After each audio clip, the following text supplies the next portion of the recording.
Bonjour, bienvenue dans cette nouvelle chronique de Tonton SJ.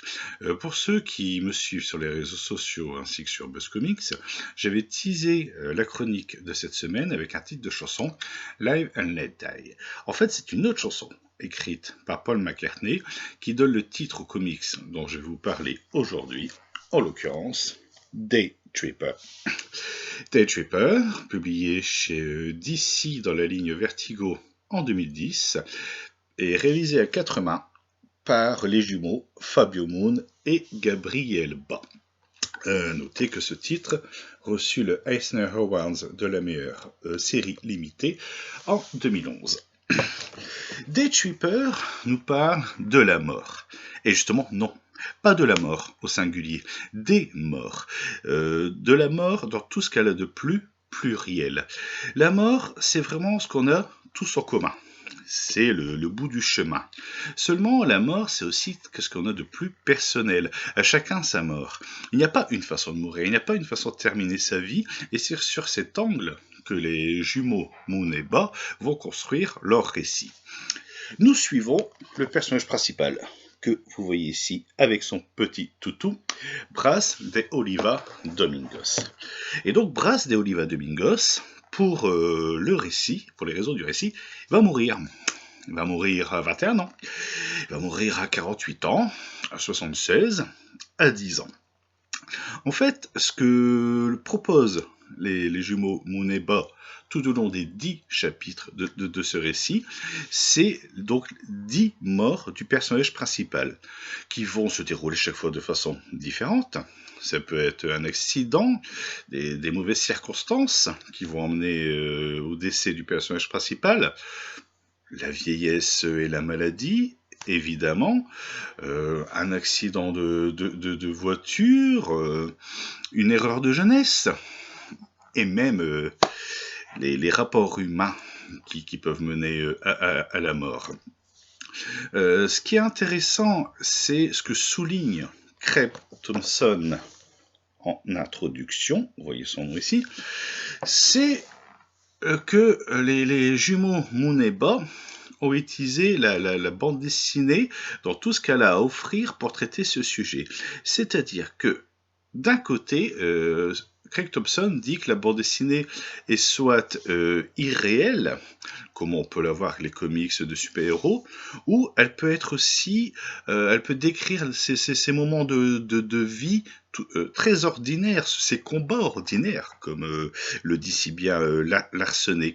Et là, ils font vraiment la juste part entre les deux, c'est-à-dire que ce sont des tranches de vie ordinaires appliquées aux réalités parallèles, on va dire, si chères aux lecteurs de comics de super-héros. Donc voilà, 10 tranches de vie. Mais voilà, ce qui mène à la mort, c'est aussi la vie. Et quelle était la vie de ce personnage, Brás de Oliva Domingo? Brás de Oliva Domingo est un petit miracle, comme le dit sa mère. Né pendant un blackout, toute la lumière éteinte à la maternité pendant l'accouchement. Il naît sans pleurer, il inquiète le personnel soignant qui s'occupe de cet accouchement, et pourtant le bébé est en bonne santé.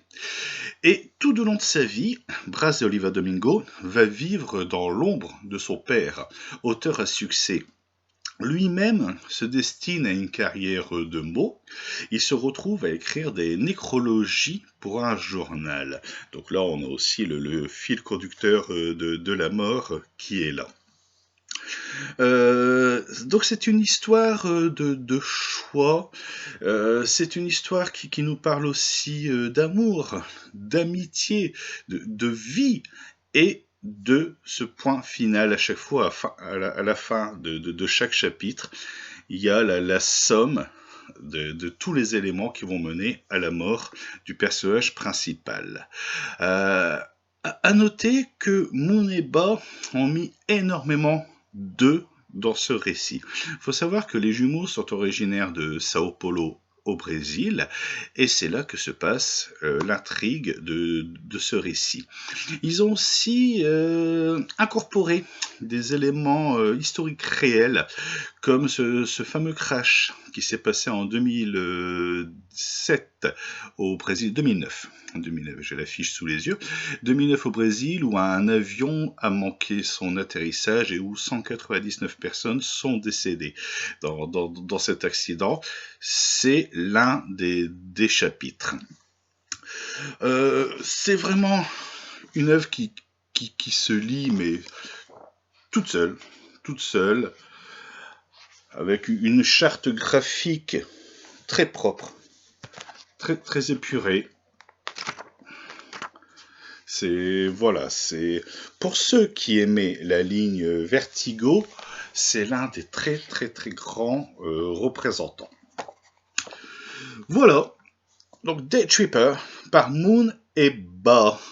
Avant de se quitter, un grand merci à la boutique Astro City de Lille d'avoir fait venir les auteurs en 2015, j'ai pu les rencontrer, et voilà, je vous fais voir cette petite dédicace que j'ai obtenue, où chacun des frères a dessiné l'autre. Vous avez Moon par Ba et Ba par Moon. Damien, Fred d'Astro City, encore merci. Voilà. C'était le 6e déjà épisode des chroniques de Tonton SJ. Je vous donne rendez-vous la semaine prochaine et d'ici là, à tantôt et bonne lecture.